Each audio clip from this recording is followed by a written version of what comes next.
Blood is thicker than water, or so they say. But when my brother walked out of my life for his perfect new family, I learned how easily blood ties can be severed. For years, he ignored me, dismissed me, and made it clear I was nothing to him. And now? Now he's standing at my doorstep, desperate, pleading for help to save the very family he chose over me. I never thought I'd see the day my brother, who disowned me without a second thought, would come crawling back into my life. But here he was, looking more broken than I'd ever seen him. It was almost laughable. The man who abandoned his flesh and blood now needed me to fix his shattered world. Our story isn't simple.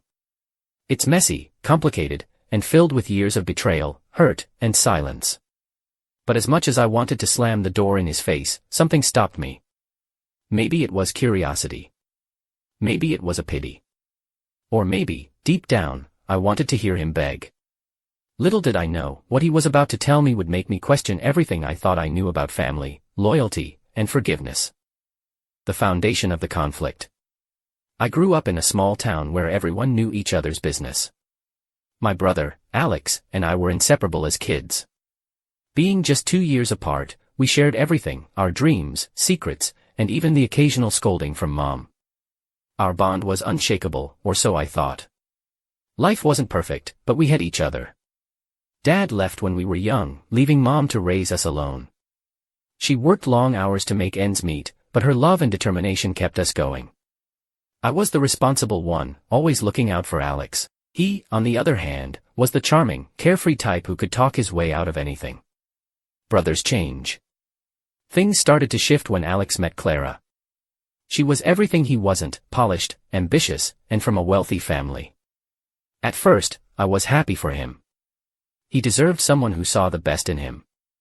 But as their relationship deepened, so did the distance between us. Clara didn't just take Alex away, she transformed him. He stopped coming home for holidays, forgot birthdays, and even skipped Mom's funeral, claiming Clara's family obligations were more pressing. It felt like he'd erased the life we shared, trading it for a new identity. Life without Alex. Without Alex, my world became quieter and lonelier. I poured myself into work and tried to build a life of my own, but there was always a void. I had friends, sure, but none who knew me like Alex did. Over time, resentment took root. How could he abandon me and the family that sacrificed so much for him? Mom had been devastated by his absence, though she never said it outright. I carried that pain with me, a constant reminder of the brother I'd lost. Hints of conflict to come. There were moments when I thought about reaching out, but pride always held me back. Why should I be the one to mend the bridge he burned? Occasionally, I'd hear about him through mutual friends, how he was living the high life with Clara and their 2 kids. It stung, but I told myself I didn't care. Then, a few weeks ago, I got an unexpected call from one of those friends. Alex is in trouble, they said, their voice tinged with urgency. I brushed it off at first, assuming it was just another mess he'd have to clean up. Little did I know, that call was only the beginning. Building the tension. The knock on my door came late one evening. I wasn't expecting anyone, so I hesitated before answering. Standing there, drenched from the rain and looking utterly defeated, was Alex. It had been nearly 7 years since I'd seen him in person.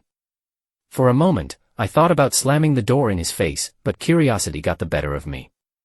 "We need to talk," he said, his voice hoarse. I could see the weight he carried, but it didn't soften the bitterness I felt. Still, I let him in, unaware that this encounter would change everything. Initial confrontation. As soon as Alex stepped inside, I couldn't ignore the rush of emotions I felt. There was anger, hurt, and disbelief all at once. He looked different, older, more worn down, but still holding onto the same charm that once made him so impossible to resist. I crossed my arms, trying to keep my composure. "What do you want, Alex?" I asked, my voice colder than I intended. He seemed taken aback but quickly regained his usual confidence. "I need your help," he said, his eyes pleading, but I could see the hesitation in them. "It's about Clara and the kids." The unexpected request. At that moment, I wasn't sure if I should laugh or yell. Help? After everything he'd put me through, after abandoning me and Mom, now he wanted my help. The nerve. "You abandoned us, Alex," I said, barely able to keep the tremble out of my voice. And now you expect me to fix everything for you. His face fell, and for the first time in years, I saw genuine regret in his eyes. I made a mistake, he admitted. I messed everything up, and now I don't know what to do. Clara, she's in danger. The kids. I can't protect them alone. The truth unveiled. Despite my anger, curiosity gnawed at me. I motioned for him to sit down and demanded answers. He took a deep breath before starting. Clara's been hiding things from me. She got involved with some people she shouldn't have, people who have a lot of power. I didn't see it until it was too late. Now they're threatening to take everything we have. If I don't comply, they'll hurt Clara, or worse. His voice cracked, and for the first time, I saw the depth of fear in him. I could feel the weight of his words, but I couldn't shake the doubt. Was he being truthful, or was this just another one of his manipulative schemes? Torn between sympathy and suspicion, I leaned back, crossing my arms tighter. The man I once knew, the brother I'd loved so deeply, was now asking me to risk everything for him. I had always been the protector, the one to fix things. But this felt different. I tried to search his eyes for any sign that he was lying, but all I saw was a desperation that seemed too real to ignore. How do I know you're not just trying to get me involved in your mess? I asked, my voice shaking with frustration. You've been gone for years. You've built your life, your family, and now, when it falls apart, you come crawling back. The burden of trust. Alex's face was a mixture of guilt and shame, but he didn't back down. I'm not asking for you to fix everything. I just need you to help me get the kids out of danger. I can't do this without you. There was a long pause as I processed his words. Part of me wanted to shut him down immediately, but another part of me, something buried deep inside, wanted to believe him. I wanted to believe that, somehow, this was the moment for redemption. I can't just drop everything and help you, Alex, I said slowly, the weight of the decision pressing down on me. I have my own life now, my responsibilities. The deeper betrayal. Before I could say more, he revealed something that took me completely by surprise. The people who are after Clara, they know about you too. They know everything about our family. They're threatening to come after you, too, if I don't cooperate. His words hit me like a punch to the gut. My mind raced, trying to process everything he was saying. What do you mean? Why would they come after me? I asked, my voice barely above a whisper. Alex's expression darkened. Because of you, because of your connections, the things you've built. They think you're a threat, and they won't hesitate to destroy anyone who stands in their way. The growing pressure. A cold sweat broke out across my forehead as the weight of his words settled in. This wasn't just about him anymore. This wasn't some petty family squabble. I was now in danger. I had no choice but to listen. What do you need from me? I asked, my voice barely audible. I need your help to get Clara and the kids out of town, away from these people, Alex said, his eyes desperate. I know it's a lot to ask, but I swear, I'll make it right. We can fix everything, but we have to act fast. The decision to help. I sat there, trying to process everything. 1,000 thoughts raced through my mind, but one thing stood clear, I couldn't let Alex face this alone. Despite the betrayal, despite the years of silence, I couldn't ignore the pain and fear in his eyes. I didn't know what was really going on, but one thing was certain, I wasn't going to let my brother and his kids face whatever this was without at least trying to help. Fine, I said, my voice low but determined. I'll help you, but I need you to promise me something. This isn't just about you getting out of trouble. If I'm in this, I'm in all the way. No more lies, no more running away. We fix this together, or we don't do it at all. Unforeseen obstacles. Over the next few days, we worked together to plan. The tension was palpable. I was still on edge, unsure of whether I was making the right choice. Alex and I had always been close, but this situation was different. Every time I turned around, I felt like I was stumbling into new dangers, new threats. Clara had already begun to pack, but it wasn't enough to just leave town. The people after them were everywhere, watching, waiting. It was a game of cat and mouse. But each move we made, each plan we devised, felt like it was leading us further into a web of lies and deceit. The climax looms. As the days passed, we grew closer to the moment when everything would unfold. But with each passing hour, I became more certain that I was stepping into something much larger than I had ever imagined. I had my doubts about Alex's story. I couldn't help but feel that he was hiding something from me, something that could change everything. But I had no choice but to push forward. We were already in too deep, and there was no turning back. It was too late to pull away now. The final plan comes together. We had reached the breaking point. The days of planning had turned into a chaotic blur, and everything was set. Alex and I, along with Clara, had decided to leave that night, while the kids were tucked safely with friends. The weight of the plan, the danger looming over us, pressed down on my chest. I could feel the tension in the air, thick and suffocating. As Alex handed me the final set of instructions, where we were supposed to meet, when the car would arrive, I felt something shift inside me. This wasn't just about him anymore. It was about survival. But even as I looked at him, I couldn't shake the feeling that we had missed something, some detail that could unravel everything. A sudden betrayal. Just as I turned to leave, ready to go execute the final part of our escape plan, everything changed. The sudden sound of footsteps echoed in the quiet hallway. I turned, heart racing, to find two men standing in the doorway. My blood ran cold as I recognized them, men I had never seen, but their cold, calculating expressions spoke volumes. Alex's face drained of color as he stepped forward, his hand trembling at his side. "No," he whispered. "They found us." I wanted to scream, but all I could do was watch in disbelief as one of the men spoke. "You thought you could run?" His voice was low and threatening. "You're not going anywhere." The fear in my chest escalated, but Alex's eyes, wide and frantic, locked with mine. "Run," he mouthed, but the words barely left his lips before the men moved. The revelation of the truth. I was frozen. For a moment, I couldn't process what was happening. But then, everything clicked into place. The men weren't just here for Clara and the kids, they were here for Alex. And they knew everything. "Alex," I breathed, the weight of realization crashing down on me. "This isn't just about you protecting your family, is it? You brought this danger to us. You got too involved with them. You lied to me." Alex's face fell, and I saw the truth in his eyes. He had been hiding something. A dark part of me knew it. He didn't just get caught up in a bad situation, he had made deals, and choices that had led us here. The truth was more twisted than I had ever imagined. He opened his mouth to speak, but I cut him off. "You lied, Alex. This wasn't some innocent mistake. You're in over your head, and now I'm in it too."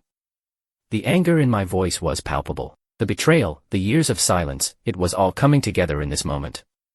And it felt like my whole world was collapsing around me. The high-stakes decision. I could feel the intensity rising, the pressure mounting as I looked at Alex. This was the moment that would change everything, no more pretending, no more running. I was faced with a decision that I never thought I'd have to make. Stay with Alex, help him, help a man who had abandoned me so many years ago, or run, leave it all behind, and save myself. But as the men in the doorway moved closer, I knew I couldn't just walk away. I had made a promise, and no matter how angry or hurt I was, I couldn't leave him. Not now. I had to do something. "You think they'll let you go, Alex?" I asked, my voice steady despite the turmoil inside. "You think they'll just let you walk away after all you've done?" The fear in his eyes was enough to answer that question. Suddenly, a voice echoed from behind me, sharp and clear. "Clara." She had come out of the room, panic in her eyes, her hands shaking. "What's going on?" she asked, confusion giving way to horror as she took in the scene. "Alex, what have you done?" The battle for control. The tension in the room reached a fever pitch. I knew I had to act fast. The stakes were higher than ever, and my mind raced for solutions. But there was no time left for hesitation. Clara, her face pale with fear, glanced at the men, then at Alex. "You promised me, Alex. You promised," she screamed, her voice breaking as she stepped forward. I looked at the men, then back at Alex, who was still frozen in place. This was it. This was the turning point. I knew what I had to do. I wasn't just going to let them take him away, or worse, take us all down with him. My heart pounded in my chest as I stepped forward, putting myself between Alex and the men. "I'm not leaving," I said, my voice firm. "You won't take him." The men smirked, clearly not expecting me to resist. One of them stepped forward, his hand reaching for his jacket, but I wasn't going to wait for him to make the first move. I grabbed the nearest object, a heavy lamp, and swung it towards him with all the strength I could muster. The force of the blow sent him stumbling backward, and for a moment, chaos erupted.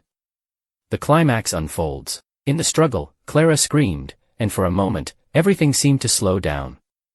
The sound of the lamp shattering on the floor, the men shouting orders, everything felt distant. But then, something snapped inside me. I couldn't let fear control me anymore. I had to do whatever it took to protect us. "Alex, get out of here. Now!" I shouted, shoving him towards the door. He hesitated for just a moment before running, the sound of his footsteps echoing in the distance. The men were quickly recovering, and I knew I couldn't hold them off for long. But it didn't matter. I had made my choice. I was no longer running away from this.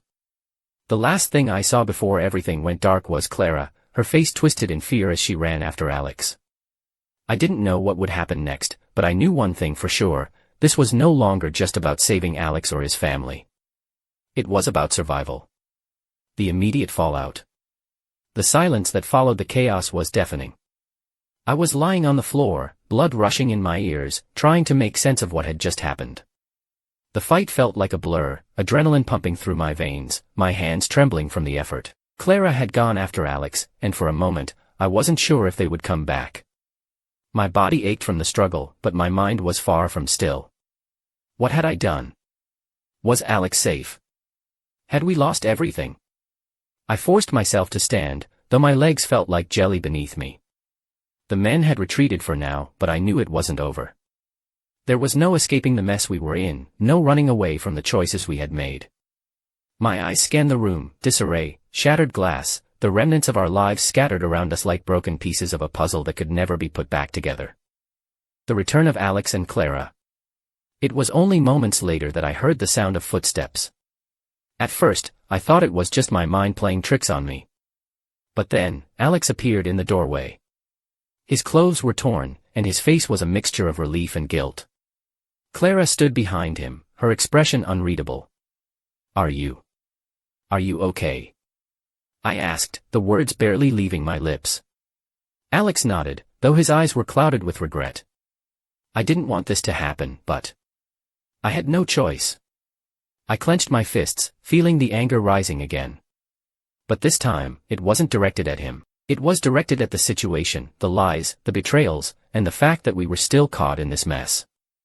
"You never had a choice," I said, my voice steady despite the fire burning inside me. "You made the choice when you got involved with them. This wasn't an accident, Alex." Clara stepped forward then, her face pale and drawn. "We need to leave. They'll be back. We have to go now." Shifting dynamics.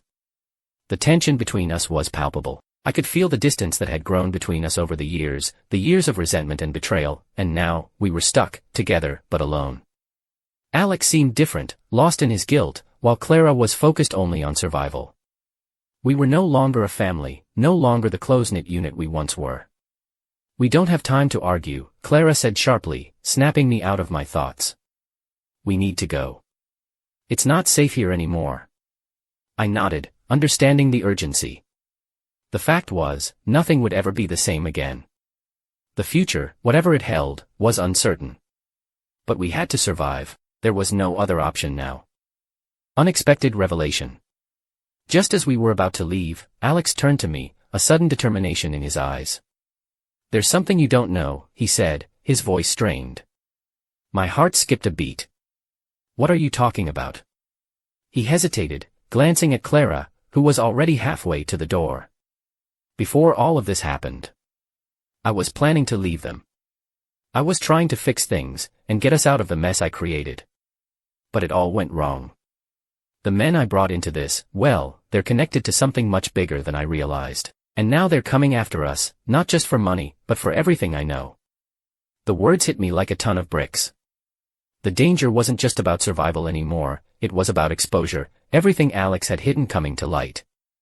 And now, there was no turning back. We were all in this together, whether we liked it or not. A moment of closure. As we packed what little we could carry, I found myself questioning everything Alex had told me, everything I had believed. How had I not seen it before? How had I trusted him, knowing what kind of person he could be? But as I looked at him now, I saw the broken man he had become. The man who had once stood as a protector now seemed like the one needing saving. I don't expect you to forgive me, Alex said quietly, his eyes full of regret. But I want you to know, I never wanted this for you. For any of us. I didn't know how to respond.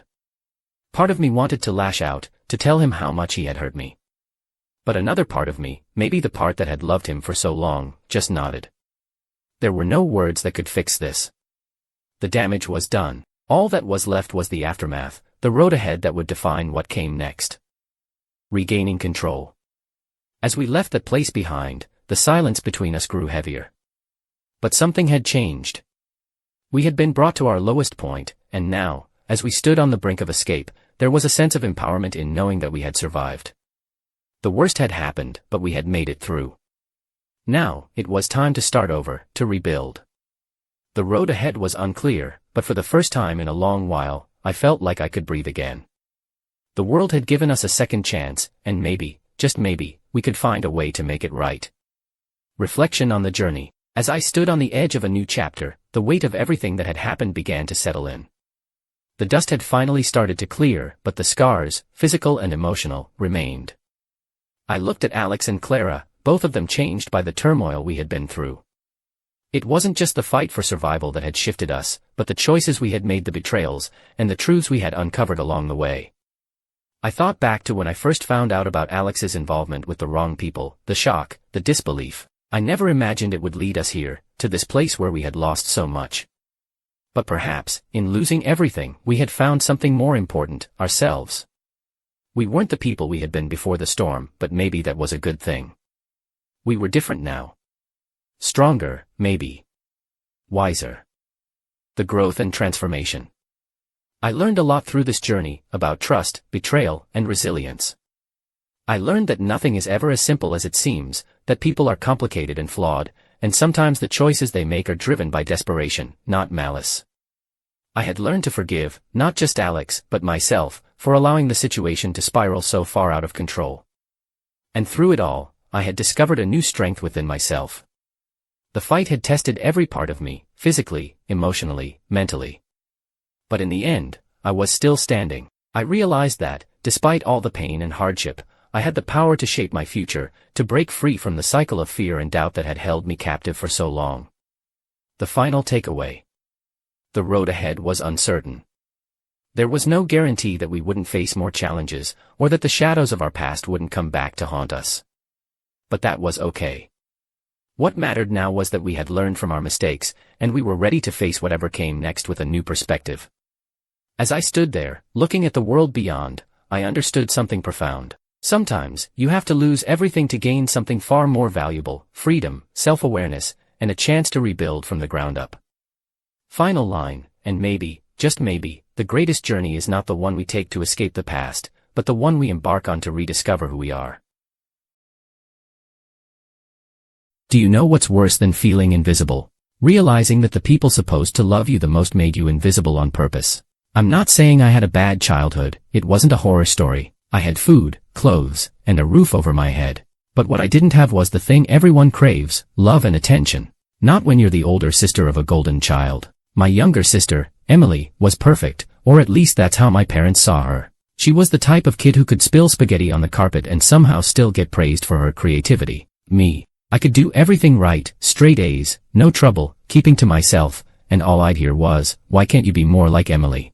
It started small. Little things. She got bigger pieces of dessert. Her Christmas gifts were shinier and more expensive. When I turned 13, I got a homemade cake, a box mix, if we're being honest.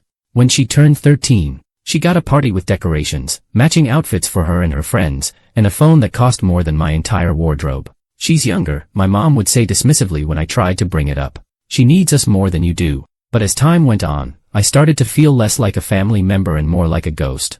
It didn't matter how hard I worked, how quiet I stayed, or how badly I just wanted them to see me. Emily was the sun in their sky, and I was the shadow no one cared to look at. I told myself it didn't matter. I'd leave someday, build my own life, and none of it would matter. But I never expected that years later, they'd come crawling back, begging me for something I wasn't sure I could give: forgiveness. I used to think my family was normal. You know, the kind of family where things weren't perfect, but there was enough love to get by. My parents worked hard to keep us afloat, and my younger sister, Emma, and I spent our days playing tag in the yard or watching cartoons on the couch. But if you look closely at normal, you start to notice the cracks. Emma was always the golden child, the favorite. I didn't see it right away, probably because I was too busy being the good kid. You know the type. I did well in school, helped mom with dinner, and even babysat Emma when my parents needed a break. I didn't ask for much, just a little attention and maybe a "we're proud of you" now and then. But with Emma, it was different. Everything she did seemed to sparkle. She could spill juice all over the carpet, and mom would chuckle, "Oh, Emma, you're such a klutz." But if I so much as left my shoes in the wrong spot, it was, "Why can't you be more responsible?" It was small things at first. Stuff I could brush off. Emma got the last slice of cake, I got an extra chore. She got to stay up late on weekends because she's still little, and I didn't because you're old enough to know better. I convinced myself that it was just how families worked. I wanted to believe that. But then there was my 13th birthday. I still remember how excited I was. I'd been practicing for weeks for the school play, where I had the lead role. I begged my parents to come, and my mom promised, "Of course, sweetie, we'll be there." For the first time in forever, I felt like maybe I could shine, too. Except Emma had a dance recital that same week. And guess where my parents went? "They'll record your play," mom said, brushing me off like it was no big deal. "But we can't miss Emma's recital, it's her moment. You understand, right?" I nodded because what else could I do? But I remember sitting in that empty auditorium after the play, staring at the rows of parents clapping and hugging their kids. My heart felt like a stone in my chest. It was the first time I realized I'd never come first, not to them. That moment never really left me. It was like a switch had flipped inside of me, and from then on, everything felt different. I stopped trying so hard to be noticed because, honestly, what was the point? Emma could do no wrong, and I could do no right. Looking back, I wonder if that was when the resentment started to grow. Or maybe it had always been there, buried under years of understanding and pretending I didn't care. But here's the thing about being ignored for too long: eventually, you learn to stop waiting for approval. You learn to walk your path, even if it means walking away from the people who should have loved you most. And walk away, I did. But life has a funny way of circling back, doesn't it? Years later, when I'd finally built a life I was proud of, they came knocking again, begging for my forgiveness. But we'll get to that part soon enough. After that birthday, something inside me changed. I stopped trying to be noticed. I stopped asking for their attention. It wasn't rebellion, not at first, it was survival. I buried myself in school, my books, and my thoughts. I learned how to disappear, even when I was right in front of them. But Emma only shined brighter. It was like she absorbed all the love and praise that was meant for both of us, leaving me with scraps. She danced, she sang, and the whole house buzzed with excitement over her every little accomplishment. "Look at Emma. Isn't she incredible?" they'd say. And me, I was invisible. Then came high school, and things only got worse. There was one afternoon I'll never forget. I was in my room, hunched over my desk, working on a project that counted for half my grade. My mom burst through the door without knocking. "Can you pick Emma up from dance practice?" she asked like it wasn't even a question. "Mom, I'm kind of busy," I said, pointing at the mountain of papers sprawled across my desk. She sighed like I was inconveniencing her. "You're her sister. You should help her." I bit back my frustration. "Can't you pick her up?" "Or Dad?" "Your dad's busy. And Emma's tired after practice." "Okay. She needs you. You can always finish your work later." Tired. Emma was tired. Like I wasn't. Like what I was doing didn't matter. But that's how it always was. I was the older one, the dependable one, the one who had to make sacrifices so Emma could shine. So, I did what I always did. I packed up my things, got in the car, and drove to pick her up. When Emma slid into the passenger seat, all smiles and flushed cheeks, she barely said thanks.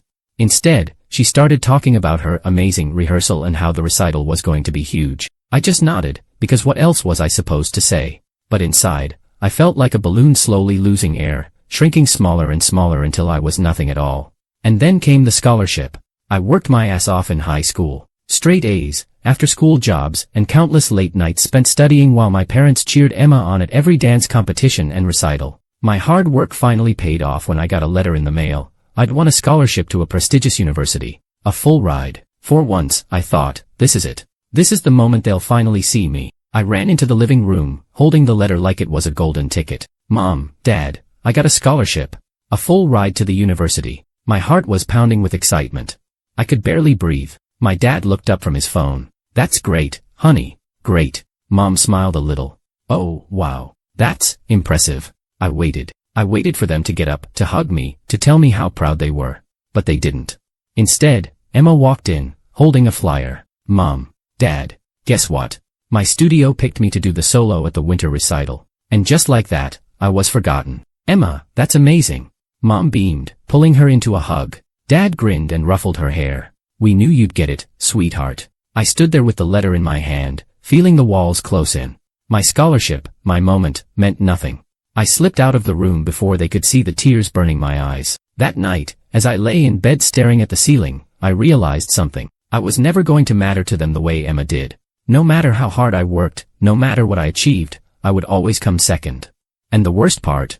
I was tired of trying. So, I stopped. I left for college a few months later, and I didn't look back. No tearful goodbyes, no promises to visit often, just me, my packed bags, and the silent understanding that I was on my own now. At first, it was hard.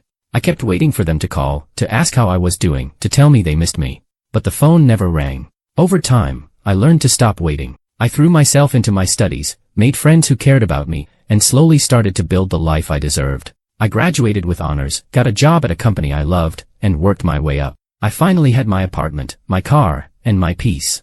Meanwhile, I heard bits and pieces about Emma through distant family members.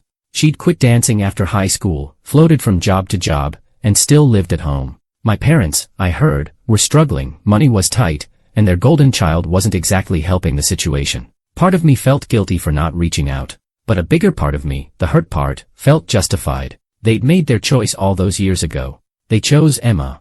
And I chose to leave. Then, one day, my phone buzzed. It was a number I didn't recognize. I stared at the screen for a moment before answering. Hello. There was a pause. Then, it's Mom. Her voice stopped me cold. I hadn't heard it in years. Mom. She exhaled shakily like it was hard for her to speak. Sweetie, we need to talk. What is it? I asked, my voice flat. It's your sister. She's not doing well. We need your help. I froze. My help. After all this time. We miss you, she added softly. We're sorry. Please, just come home. I didn't know what to say. My heart pounded in my chest as 1,000 emotions fought to take over. Anger, confusion, bitterness, and maybe, just maybe, a flicker of something softer. But all I could think was, now you want me. Turning point. I stood outside my parents' house for the first time in years, staring at the chipped paint on the front door. It looked smaller than I remembered, like time had shrunk it down along with everything inside. My chest felt tight, but I wasn't sure if it was anger or something I couldn't quite name. I wanted to turn around, get back in my car, and drive away like I had so many years ago, but I didn't. I had come this far. When I knocked, it didn't take long for the door to open. My mom stood there, looking older, and more tired. Her hair was grayer, her eyes dimmer. For a moment, she just stared at me, as if she couldn't believe I was real. You came, she whispered. I came, I said flatly. She pulled me into a hug I didn't return. Her arms felt unfamiliar now, like a stranger's. She let go quickly, as if she could feel the distance too. Come inside. Your father's in the living room. Walking through the house felt like walking through a museum of my childhood. The same family pictures hung on the walls, except none of me past a certain age. Emma's photos, though, were everywhere. Her as a child, her dancing, her graduation. My absence was glaring. When I reached the living room, Dad was there, hunched in his chair. He looked up and blinked as if he wasn't sure I was real either. You're here, he mumbled, his voice softer than I remembered. Thank you. And then I saw her. Emma sat on the couch, knees pulled to her chest, staring at the floor. She looked hollow. The bright, golden child I remembered was gone. Her face was pale, her eyes sunken, and her hair hung limp around her shoulders. She didn't look up when I entered the room. What's going on? I asked, my voice sharp. Why am I here? Dad cleared his throat. Emma's been struggling. She's had a hard time holding down a job, and we're not doing great either. He looked at Mom, who avoided my gaze. She's in trouble. Financially, emotionally, and we don't know how to help her. I turned to Emma. What kind of trouble? Emma finally looked up at me then, and I'll never forget the way her eyes filled with tears. I messed up, she whispered. I made bad choices, and now I'm stuck. Mom and Dad can't bail me out anymore. Turning point. I stood outside my parents' house for the first time in years, staring at the chipped paint on the front door. It looked smaller than I remembered, like time had shrunk it down along with everything inside. My chest felt tight, but I wasn't sure if it was anger or something I couldn't quite name. I wanted to turn around, get back in my car, and drive away like I had so many years ago, but I didn't. I had come this far. When I knocked, it didn't take long for the door to open. My mom stood there, looking older, and more tired. Her hair was grayer, her eyes dimmer. For a moment, she just stared at me, as if she couldn't believe I was real. "You came," she whispered. "I came," I said flatly. She pulled me into a hug I didn't return. Her arms felt unfamiliar now, like a stranger's. She let go quickly, as if she could feel the distance too. "Come inside. Your father's in the living room." Walking through the house felt like walking through a museum of my childhood. The same family pictures hung on the walls, except none of me past a certain age. Emma's photos, though, were everywhere. Her as a child, her dancing, her graduation. My absence was glaring. When I reached the living room, Dad was there, hunched in his chair. He looked up and blinked as if he wasn't sure I was real either. "You're here," he mumbled, his voice softer than I remembered. "Thank you." And then I saw her. Emma sat on the couch, knees pulled to her chest, staring at the floor. She looked hollow. The bright, golden child I remembered was gone. Her face was pale, her eyes sunken, and her hair hung limp around her shoulders. She didn't look up when I entered the room. "What's going on?" I asked, my voice sharp. "Why am I here?" Dad cleared his throat. "Emma's been struggling. She's had a hard time holding down a job, and we're not doing great either." He looked at Mom, who avoided my gaze. "She's in trouble. Financially, emotionally, and we don't know how to help her." I turned to Emma. "What kind of trouble?" Emma finally looked up at me then, and I'll never forget the way her eyes filled with tears. "I messed up," she whispered. "I made bad choices, and now I'm stuck. Mom and Dad can't bail me out anymore." The car ride away from my parents' house was quiet, except for the hum of the engine and the occasional sniffle from Emma. I kept my eyes on the road, hands gripping the steering wheel a little too tightly. Part of me still couldn't believe what I'd done, walking back into that house, confronting them after all those years, and now, taking Emma with me. "You don't have to do this," she murmured, breaking the silence.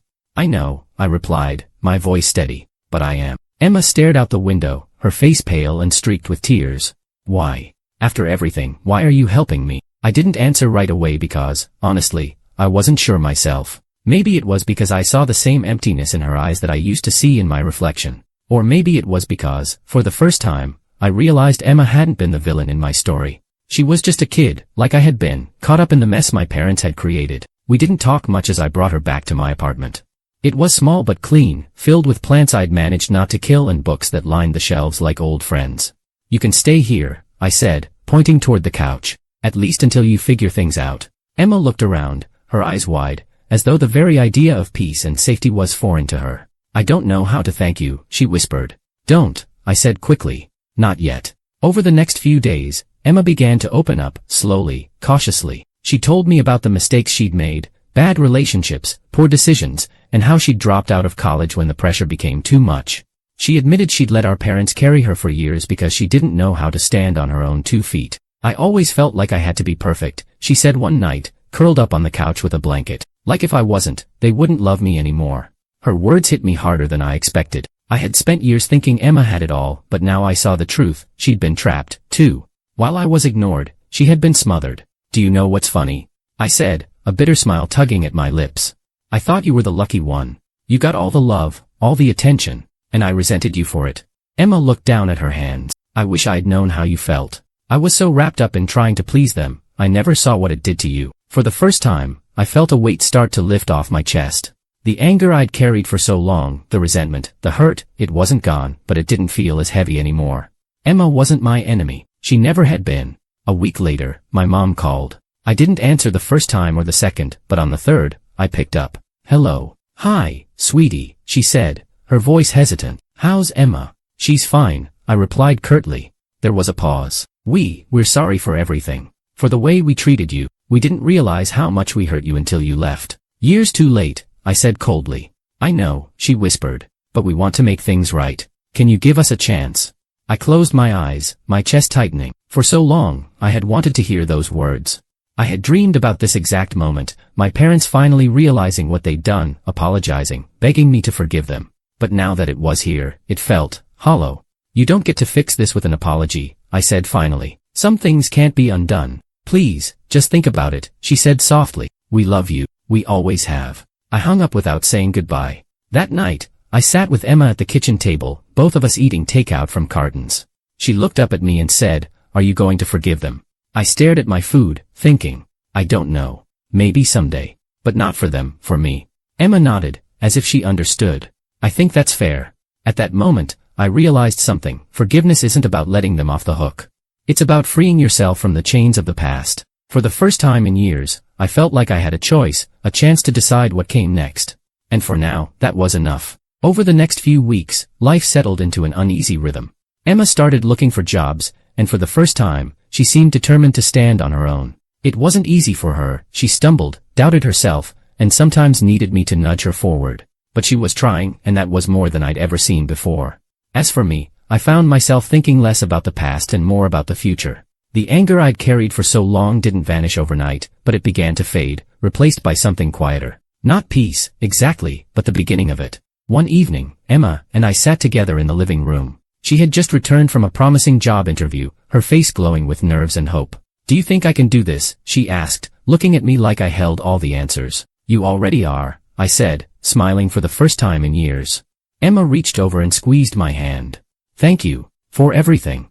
I nodded but didn't say anything. There wasn't much left to say. Later that night, as I lay in bed, I thought about my parents. I hadn't called them back, not since that last conversation with my mom. I wasn't sure if I ever would. They wanted forgiveness, but forgiveness wasn't about them. It was about me. And maybe, one day, I'd find it in myself to forgive, not because they deserved it, but because I deserved to let go of the pain. For now, though, I was okay with leaving the past where it belonged. I had spent too much of my life fighting for a place in their world. It was time to build my own. As I drifted off to sleep, I felt something I hadn't felt in years: hope. Sometimes, the family you're born into isn't the family you end up with. And sometimes, the only person who can save you is yourself. Have you ever been betrayed by someone you thought was family? When Grandpa passed away last year, the entire family was shattered. He wasn't just the head of our family, he was the glue that held us together. What no one expected, though, was the revelation in his will. He left me a letter, and not just any letter, but one that hinted at a hidden fortune he'd carefully tucked away, a secret meant only for me. I didn't believe it at first. Grandpa always lived modestly, a man who fixed things until they fell apart and grew vegetables in his backyard. But the letter was clear. There was wealth he had never spoken about, and he trusted me, only me, to find it and use it wisely. The moment the family found out about the letter, everything changed. My cousin Caleb, who's always been the golden boy in the family, was furious. He accused me of lying, of somehow tricking Grandpa into leaving this mysterious fortune to me. He started showing up at my house uninvited, asking invasive questions, snooping around. At first, I thought he'd give up. But when I found him going through Grandpa's old toolbox in the garage, my garage, I realized this wasn't just curiosity. Caleb was determined to take what wasn't his. Now, it's not just about the fortune anymore. It's about protecting Grandpa's trust in me and finding the truth before Caleb tears our family apart. The first clue was where the sunflowers bloomed. Grandpa's words echoed in my mind as I stood in his garden, the sun casting long shadows over the rows of wilting plants. The sunflower patch was nearly bare now, their golden heads bowed from neglect since his passing. I knelt in the dirt, running my fingers through the dry soil, searching for. I wasn't sure what. A box. A buried envelope. A key. My hands froze when I felt something solid. Digging deeper, I unearthed an old mason jar sealed tight, the glass fogged with time. Inside was a folded piece of paper. My heart pounded as I opened it, the faint scent of earth and ink filling the air. If you found this, you're on the right path. Follow the stars to the place where the river sings. The message made my stomach churn. I had no idea what it meant, but I didn't have time to puzzle it out. Caleb was already suspicious, and I knew it wouldn't take long before he made his next move. That evening, I locked the note in a drawer and tried to act normal when Caleb came by unannounced. He leaned against my kitchen counter, his polished shoes looking out of place on my worn wooden floors. "So," he said casually, swirling the coffee I begrudgingly offered him. "What's in the letter?" "It's personal," I replied, forcing a tight smile. His eyes narrowed. "Personal, huh?" "You know, Grandpa always said we should share everything as a family. Secrets only cause problems." I shrugged, trying to keep my voice steady. "It's nothing important, Caleb. Just some advice he left me." He didn't believe me. I could see it in the way his jaw clenched and his knuckles whitened around the coffee mug. "If it's just advice, why lock it away?" I didn't answer. Instead, I crossed my arms and stared at him until he sighed dramatically and set the mug down. "Fine," he said, grabbing his coat. "But don't forget, I was Grandpa's favorite too. If there's something I need to know, you'd better tell me." The moment he left, I felt the weight of his threat. Caleb wasn't going to let this go. The next morning, I packed a bag and drove to the river. It wasn't far, just a short drive outside of town, but it felt like another world entirely. The rushing water cut through the dense forest, its surface shimmering under the sun. I followed the trail along the riverbank, Grandpa's note clutched tightly in my hand. "Follow the stars," I whispered to myself, scanning the area for anything that might resemble constellations. It wasn't until I saw the old bridge, its rusty iron frame speckled with graffiti, that I noticed the faded image of a star painted on one of the beams. My pulse quickened as I climbed down the embankment toward it. Beneath the bridge, hidden in a crevice between the rocks, I found a small, weathered box. Inside was another note, along with a tiny golden locket. The note read, "You're closer than you think. Trust no one, not even those you love. The truth lies where the willow weeps." The locket felt heavy in my hand, its intricate design glinting in the light. I opened it, revealing a tiny photo of Grandpa and Grandma from years ago. It was the kind of sentimental item he'd never part with, which only made this treasure hunt more baffling. What was he leading me to? As I stood there, lost in thought, I heard footsteps crunching on the gravel behind me. My stomach dropped. I spun around to find Caleb standing at the edge of the embankment, his arms crossed. "Funny running into you here," he said, his tone dripping with sarcasm. "What are you doing here, Caleb?"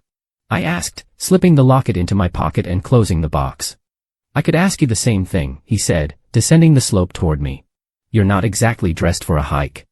My mind raced. How much had he seen? Did he know about the box? The note? "Just needed some fresh air," I lied, stepping away from the bridge. "It's been a stressful week." He smirked, but there was no warmth in it. "Stressful, huh? You know what's stressful? Watching someone sneak around, keeping secrets that could affect the whole family." "I'm not sneaking around," I shot back, my voice sharper than I intended. "Oh, come on," he said, taking a step closer. "Do you really think Grandpa would leave you of all people something important? He trusted me, not you."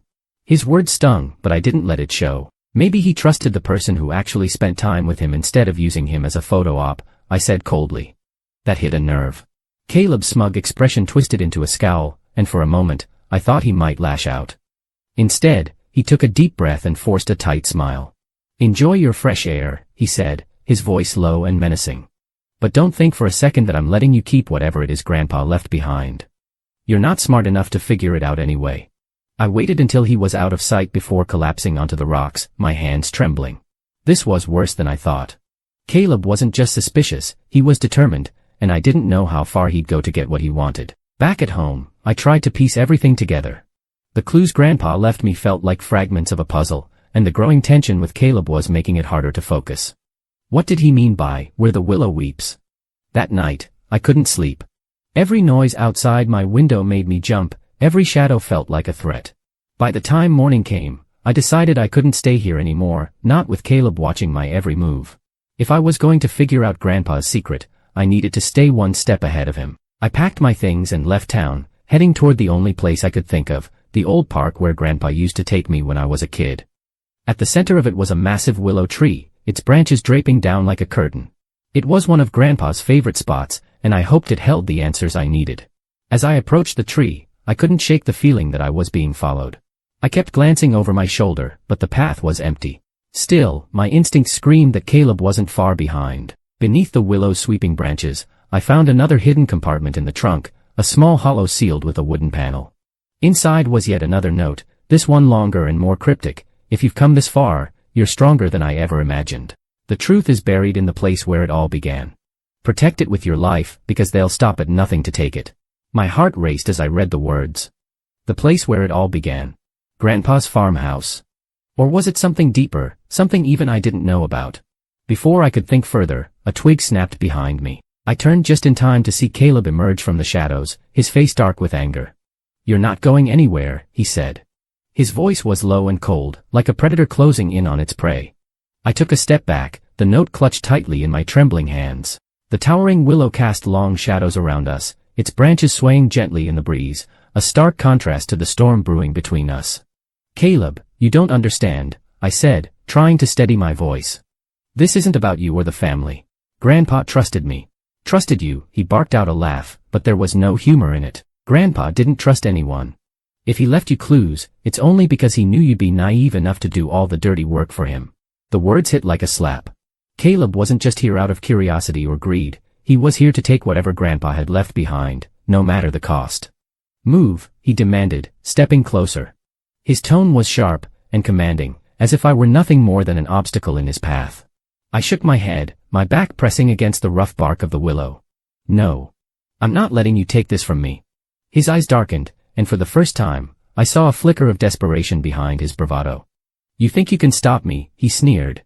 You don't even know what you're looking for. I've spent years cleaning up this family's messes while you sat here playing the loyal grandkid. Do you think Grandpa's so-called fortune belongs to you? I didn't respond. My mind raced, trying to calculate my next move. Caleb was bigger, stronger, and angrier. And unlike me, he didn't have the same reverence for Grandpa's wishes. He lunged for the note, and I barely had time to react. I twisted away, but his hand caught my arm, gripping it tightly. Give it to me, he shouted, his voice echoing through the stillness of the park. No. I shouted back, shoving him away with all my strength. To my surprise, he stumbled, his polished shoes slipping on the uneven ground. For a brief moment, I thought I'd gained the upper hand. But Caleb wasn't done. He regained his balance and advanced again, this time with more force. You don't understand what's at stake, he growled, his face inches from mine. Grandpa's fortune isn't just money, it's power. And if you don't hand it over, you'll regret it. His words froze me in place. Power? What was he talking about? Grandpa had always been a humble man, never interested in wealth or influence. What kind of fortune could possibly justify Caleb's obsession? The hesitation was enough for Caleb to strike. He yanked the note from my hand, ripping it in the process. I stumbled backward, my heart pounding as he unfolded the crumpled paper and scanned its contents. The place where it all began, he read aloud, his lips curling into a sinister smile. The farmhouse. Caleb, wait. I pleaded, but he was already moving, shoving the note into his pocket and heading toward his car. I couldn't let him get there first.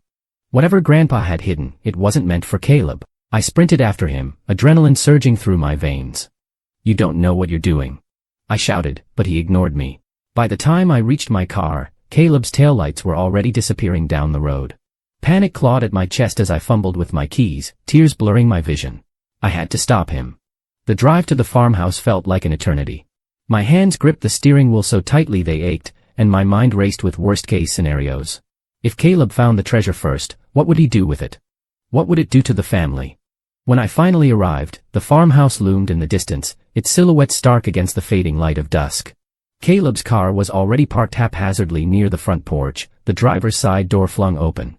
I ran inside, the old wooden floorboards creaking beneath my frantic steps. Caleb! I shouted, my voice echoing through the empty house. The sound of shuffling came from the basement. My stomach twisted as I descended the narrow staircase, the air growing colder with each step. There he was, kneeling on the dusty floor, a crowbar in his hands. He pried open a loose wooden plank, revealing a small, metal box hidden beneath. His face was lit with a mix of triumph and greed. Don't touch it! I yelled, my voice breaking. He didn't listen. He opened the box, his hands shaking as he pulled out its contents, an old journal, a stack of faded photographs, and a sealed envelope. Caleb's face contorted in confusion. What the hell is this? He muttered, flipping through the items. I stepped closer, my breath shallow. It's not about money, Caleb. It never was. He looked up at me, his expression wild. Then what is it? Why would he go to all this trouble? I knelt beside him, my eyes fixed on the journal. The cover was worn, and the leather cracked with age. I opened it, my hands trembling as I read the first page. It was a confession.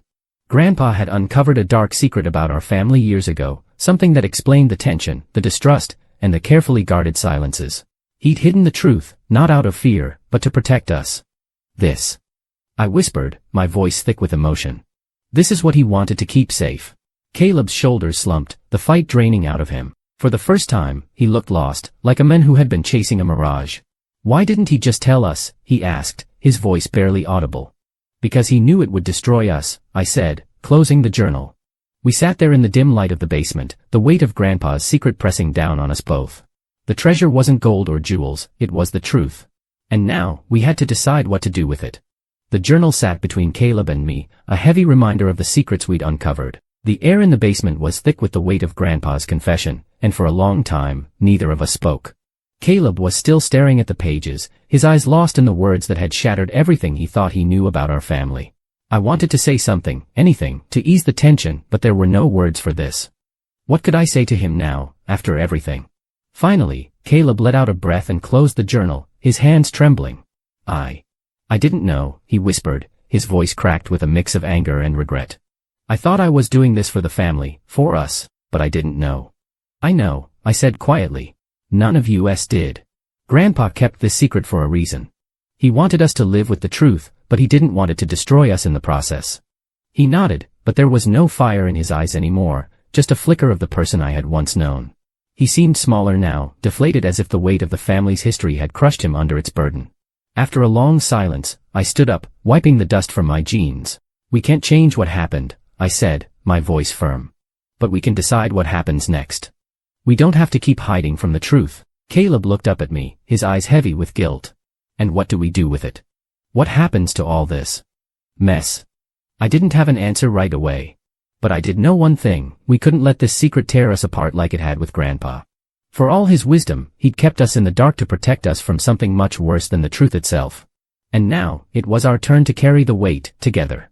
We made our way upstairs in silence, the journal still in my hands.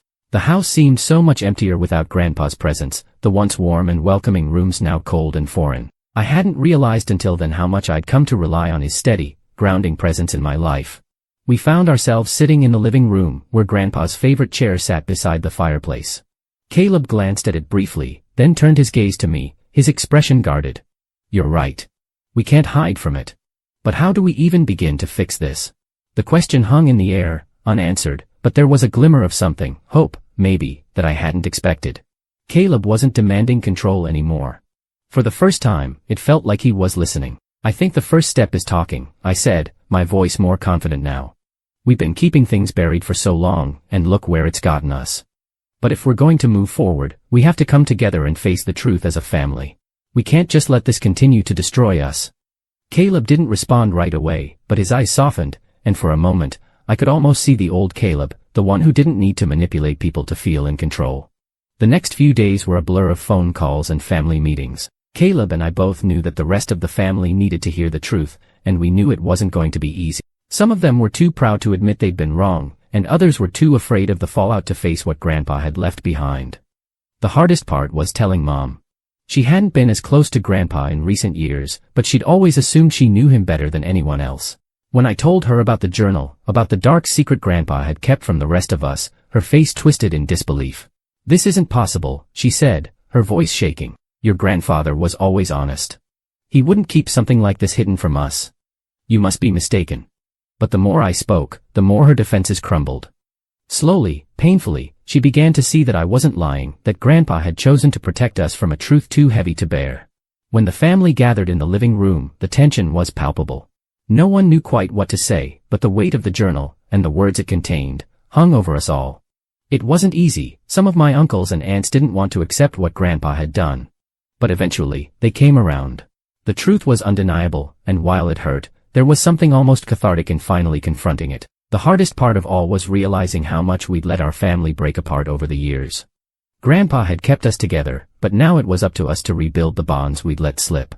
Caleb, especially, seemed to struggle with the idea of letting go of his need to control everything. But as the days went by, I could see him softening. It wasn't easy to let go of the bitterness that had festered between us. But by the end of the week, after many difficult conversations, we reached a quiet, unspoken understanding. We weren't going to let Grandpa's legacy be defined by secrets and lies. We would honor his memory by being better, by being a family again. As I stood by the farmhouse's front porch, looking out at the land Grandpa had loved so much, I felt a sense of peace settle over me. The truth had come out, and while it had shaken everything I knew, it also brought us closer. The secret had been revealed, but it wasn't a curse, it was a chance for redemption. Caleb came up beside me, his hands shoved in his pockets, a tentative smile on his face. You were right, he said quietly. We didn't need a fortune. We just needed the truth. I nodded, the weight of everything finally beginning to lift. Yeah, I said. And for the first time, I think we're finally ready to move forward. We stood there together in silence, watching the sun dip below the horizon, knowing that, despite everything, we had found a way to heal, and that, in the end, was worth more than anything Grandpa could have hidden away. As the weeks passed, I found myself reflecting on everything that had happened, the chaos, the betrayals, and the ultimate revelation that had shifted everything I thought I knew. Caleb and I had started to rebuild what had been broken, piece by piece. It wasn't easy, and there were moments when old wounds reopened, but there was something new, too: trust. It was something neither of us had truly understood until we had to confront the past together. Mom had changed, too. She began to reach out more, reconnecting with family members she'd long lost touch with. It wasn't just about the secrets anymore, it was about finding our way back to each other, and for the first time in a long time, I felt a sense of peace settling over our family. Caleb and I had both learned the hard way that what truly mattered wasn't the things we fought for, but the relationships we had. The fortune Grandpa left behind wasn't a chest full of riches, it was the opportunity to change, to be better, to build something stronger than the greed and resentment that had once defined us. I thought about Grandpa often in the days that followed. His wisdom, the way he'd always kept his family close, even when he was carrying burdens of his own. In the end, he had given us everything we needed, but we didn't see it until it was too late. I stood by the window one evening, watching the sun sink beneath the horizon, just as I had when Caleb and I first came together in the farmhouse. There was a calm that had settled over me, a sense that, no matter how broken things had been, they were beginning to heal. In the end, Grandpa's secret had done its work. It had torn us apart, yes, but it had also brought us back together. We had learned the greatest lesson of all: the truth, no matter how painful, was what had set us free. As I looked out at the world beyond, I knew that we were ready to face whatever came next, because sometimes, the hardest truth to face is the one that teaches you the most. And in the quiet of that moment, I whispered to myself, the truth always finds its way to the surface, no matter how deep we bury it.